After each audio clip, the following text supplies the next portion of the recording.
What's up, y'all? Chirs Jordan here, and welcome back to the channel. If you haven't yet, please like, share, and subscribe to the channel. Please. Also, if you want a free workout that's going to help you start shifting defenders and creating more space and ultimately dominating defenders on the court, click the link in the description below for a free workout training video that's going to help you achieve those things. Now, without further ado, let's get straight into the video. So here's my Mavs versus Clippers Game 5 prediction. The Clippers have been hot right now. The Mavs are momentum is kind of sinking, or it basically is sinking. And to be honest, even though I want the Mavs to win this game, I have the Clippers winning this game. I have the Clippers winning Game 5. I have the Mavs winning Game 6. And then hopefully I want my Mavs to win Game 7. But let's talk about some things that I think needs to change specifically for the Mavericks. Now, when it comes to the Clippers, I think the Clippers have made the best adjustments they could ever make. It started doubling Luka. They started doubling Luka on defense. They started locking up on defense. They stopped playing fake defense where they act like they're closing out, but they're not really closing out. They started helping more off the help side. And they've been letting Kawhi, Paul George, they've been letting, one start and get his momentum going, then letting the other start and get his momentum going. They've just been playing really well, and they've been letting Rondo run the offense more, which is a huge key factor because now they have some leadership on the court. And they're playing more as a team. And they're playing way more efficiently as well. So I think they've made the right adjustments so far. And until the Mavs make adjustments, it's going to be game over for the Mavericks.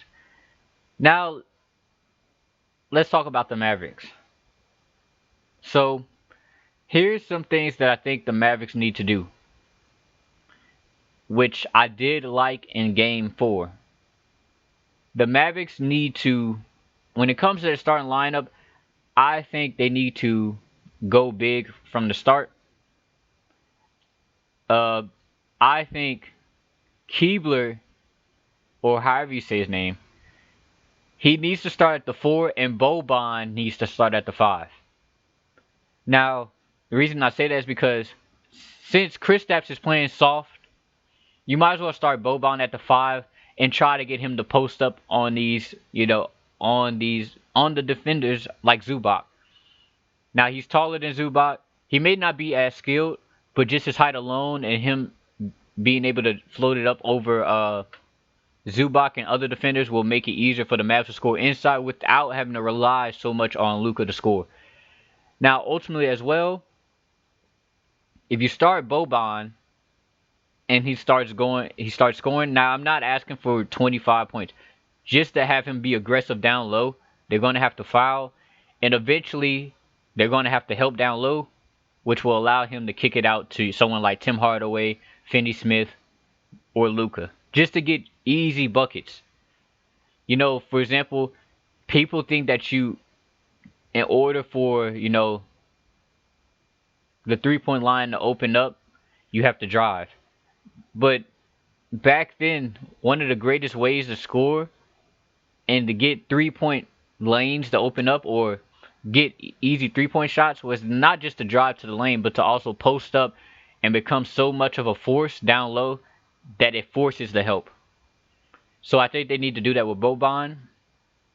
Also, when it comes to playing Kawhi Leonard and Paul George, I would not help off of them. I wouldn't double them. And if you're going to double, you should double Kawhi. I wouldn't double Paul George. I would just play annoying defense on Paul George. But you don't want to waste energy doubling Paul George and then he, kicks it to Kawhi. Kawhi gets an easy bucket. I'd rather you double Kawhi when you get the chance because Kawhi has been probably the most efficient player this playoff series. You double Kawhi. You double Kawhi. You don't help Paul George, but you provide help side defense, but you have to provide help side defense early to prevent him from getting to the paint. So those are some defensive adjustments I'd make. And you have to, defensively, the Mavs are going to have to hustle nonstop. Yeah, they're going to have to hustle nonstop. Now, once again, if you want a free workout that's going to help you become harder to guard on the court, click the link in the description below. It's a completely free workout. So, let's go to the offensive unit for the Mavs' second team. I believe you have to bring KP off the bench. He's not providing enough firepower to even help you offensively when he's in the starting lineup. Just bring him off the bench. And I would, if I was Rick, if I was a coach, I would tell him, get in the paint or you're getting taken out. There's no use for a 7'3" person, even if he could shoot a little bit. There's no use for him if you have the advantage down low and you don't want to use it. Let's just be honest. I'd rather him take layups and mid-ranges than try to shoot threes. But ultimately, I want him to get to the basket, lay the ball up, get easy layups, floaters, whatever you got to do to score. Now, honestly, when it comes to Luka, I'm not really worried about Luka. I know Luka's going to find a way to get buckets, and if he doesn't get buckets, he's going to get his team involved. But KP has to be aggressive, and I would put KP on the second team, bring him off the bench, maybe take Luka out, so there's not much focus on Luka. Run actual sets to get easy buckets for everybody, but also give KP a chance to get some shots up. But yeah, those are some things I would do. Like I said, the Clippers are playing great, so there's nothing. They don't really have to change anything. They don't have to change. They've kind of figured out the Mavs in the way, and I don't even really think they figured out the Mavs. I think the Mavs are just taking too many. Another thing on offense, stop taking so many early shots in the shot clock. That includes Luka as well.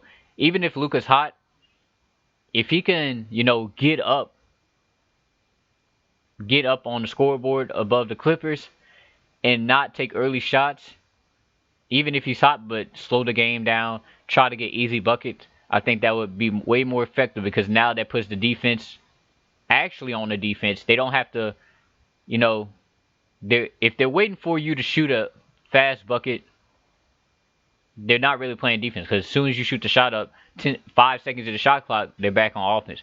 But if you make them wait, make them stagnant, it kind of takes away from the offensive game as well.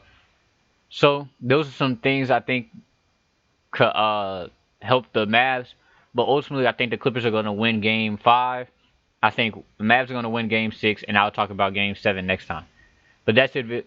That's it for the video. Please like, share, and subscribe to the channel. It would mean a ton. Also, if you want a free workout, click the link in the description below. Click the link. It's literally free. Free training video online. But that's it for the video. Hope you guys enjoyed. See you guys next time. Peace.